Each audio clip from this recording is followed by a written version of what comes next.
Hey everyone, welcome back to my channel. और मैं आज लंबे समय बाद में अपने चैनल पे वीडियोस अपलोड करने जा रही हूँ। और आज मैं फाइनली अपने गार्डन के लिए समय निकाल ही ली। मैं लंबे समय से बाहर थी, कुछ महीनों से बाहर थी, तो मेरे सारे प्लांट्स अस्त व्यस्त हो गए थे और इन गर्मियों में तो मेरे प्लांट्स ख़राब ही हो गए थे। आकर मैंने जैसे तैसे कुछ प्लांट्स को ठीक किया, कटिंग की। और ये देखो, ये है मेरे घर का रेड बनाना। अब इसमें फ्रूटिंग भी आने लग गई है। इसमें लाल रंग के केले होते हैं। ये पकने के बाद भी लाल रंग के ही होते हैं। इसके जो पौधे के तने हैं वो भी लाल रंग के ही होते हैं। ये ज़्यादातर हमारे साउथ तरफ देखने को मिलते हैं। तो मैं यहाँ पे अपने ही गार्डन के पीछे तरफ से मिट्टी निकाल ली हूँ खोद के। और आज फाइनली मैं अपने गार्डन के लिए समय निकाल ली हूँ। तो चलिए दिखाती हूँ। मैं सारा अरेंज कर ली हूँ कि क्या क्या मुझे आज रिपोर्टिंग के लिए लगेगा। तो ये है नीमखली, कुछ नीमखली रखे हुए थे मेरे पास। इसमें है राख, मैं उसे भी ऐड कर दूंगी सॉइल मिक्सचर में। और ये है वर्मी कंपोस्ट के पैकेट। मेरे वर्मी कंपोस्ट ख़त्म हो गए थे, तो अभी ये पैकेट जो नर्सरी से मैं लाई हूँ उसे ही मैं ऐड कर दूंगी वापस, जब मैं बाद में इसमें वर्मी कंपोस्ट और ऊपर से बाद में मैं पौधे में दे दूंगी। और चलिए मैं जल्दी से इसे मिक्स करती हूँ। ये है राइस हस्क। और आप लोगों को लग रहा होगा कि ये राइस हस्क का पैकेट इस तरह से क्यों है, तो मैं आपको बताती हूँ कि हम कुछ काम से गए थे टाइल के शॉप में। वहाँ पॉट वगैरह भी मिलता है और सीमेंट वगैरह का पॉट वगैरह रखे रहते हैं। होता क्या है, ये शॉप में टाइल्स वगैरह बहुत दूर से लेकर आते हैं।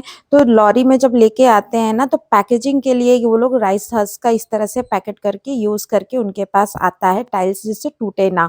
तो जब मैं गमले लेने गई थी और मेरे यहाँ कुछ कंस्ट्रक्शन के काम थे, तो मैं कुछ सामान वगैरह भी लेने गई थी, तब मैंने वहाँ देखा कि इस तरह से काफ़ी सारे उनके पास रखे हुए थे। तो मैंने उनसे पूछा कि ये उनके लिए वेस्ट है क्या? तो वो बताया कि हाँ, ये हमारे टाइल्स को पैकिंग करके लाते हैं, तो वो यूज़ होते हैं। तो इस तरह से उनके पास पैकेट बनी हुई थी।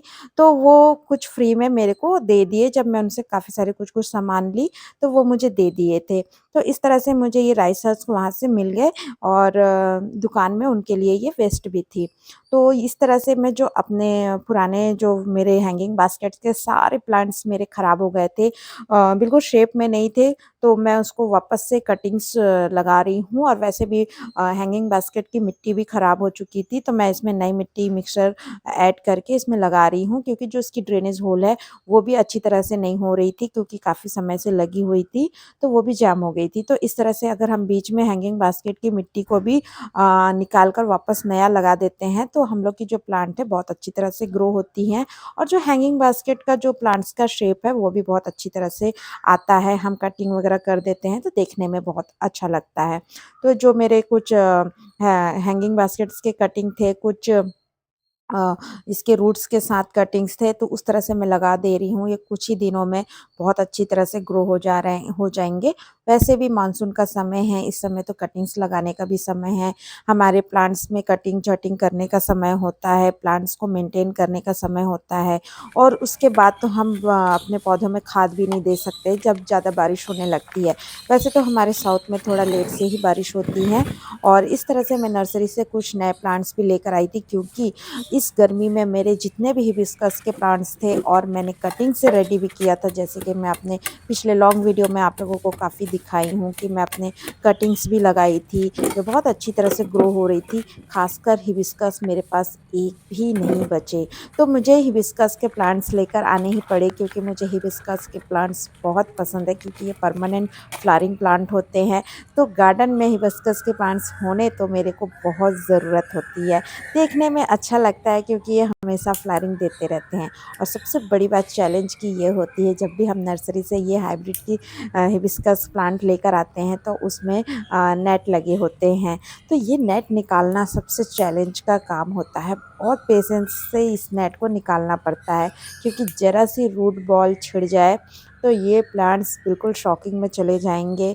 और इसी तरह से कभी-कभी प्लांट्स ख़राब भी हो जाते हैं। तो बिना रूट बॉल को छेड़े हम लोग को इस तरह से प्लांट्स को धीरे-धीरे निकालना होता है। आस-पास के जो छोटे वाले रूट्स होते हैं वो कट जाए तो चलेंगे, पर बीच के जो रूट बॉल है वो डैमेज नहीं होना चाहिए, इससे प्लांट्स शॉकिंग में चले जाते हैं आफ्टर रिपोर्टिंग। तो मैं बहुत ही आहिस्ता-आहिस्ता इसके नेट को जड़ से निकाल रही थी। आज तो मैं अपने सारे घर के काम करके निपटा कर बैठ गई थी सारे प्लांट्स को रिपोर्टिंग करने के लिए। प्लांट्स मैं काफ़ी समय से लाकर रखी हुई थी, पर मुझे ही समय नहीं मिल रहा था कि मैं गार्डन का वर्क्स कर सकूं।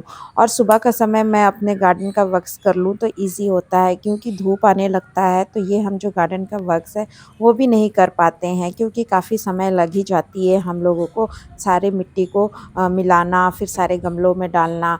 मेरे पुराने सारे गमले भी खाली खाली पड़े थे, तो मैं उसी को ही सारी मिट्टी हटाकर उसमें नई मिट्टी अच्छी तरह से बनाकर उसमें मैं नए नए पौधे अभी लगा दे रही हूँ, ताकि आने वाले दिनों में और विंटर में हमारे यहाँ अच्छी तरह से फ्लवरिंग हो सके। और इस समय जो हम कटिंग्स लगा रहे हैं या वो अच्छी तरह से ग्रो हो पाए। तो मैं ये इसकी नेट को निकाल रही थी और फाइनली ये मेरे से नहीं निकल पा रहा था, क्योंकि ये पूरी तरह से फंसी हुई थी। तो मैं इसके बाद इसमें वाटर पे इसे थोड़ी देर तक के भिंगा के छोड़ दूँगी, जिससे इसकी सारी मिट्टी निकल जाएगी, हमें मिट्टी निकालने में ईज़ी हो जाएगी और ये नेट अच्छी तरह से दिखेगा कि रूट्स में किस तरह से फँसे हुए हैं। तो दोस्तों, अगर ज़्यादा इसके रूट बॉल को बिना छेड़े आप इसे थोड़ी देर तक के पानी में भिंगा के रख दीजिएगा, तो ये आसानी से इसकी सारी मिट्टियाँ झड़ जाती हैं और ये हमें रिपोर्टिंग करने में भी ईज़ी होता है और प्लांट्स के लिए भी रिपोर्टिंग के लिए बहुत ही बेहतरीन उपाय है। देखिए, गार्डनिंग का काम बहुत ही पेशेंस का होता है। जिन्हें पौधे लगाने का शौक़ हो, बस ये बात उन्हें ही पता होती हैं।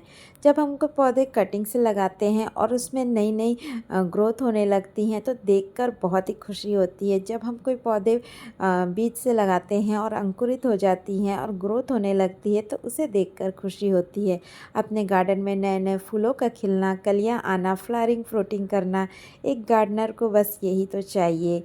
तो ये दोस्तों, अपने गार्डन में बहुत सारी चीज़ों का देखभाल करना होता है।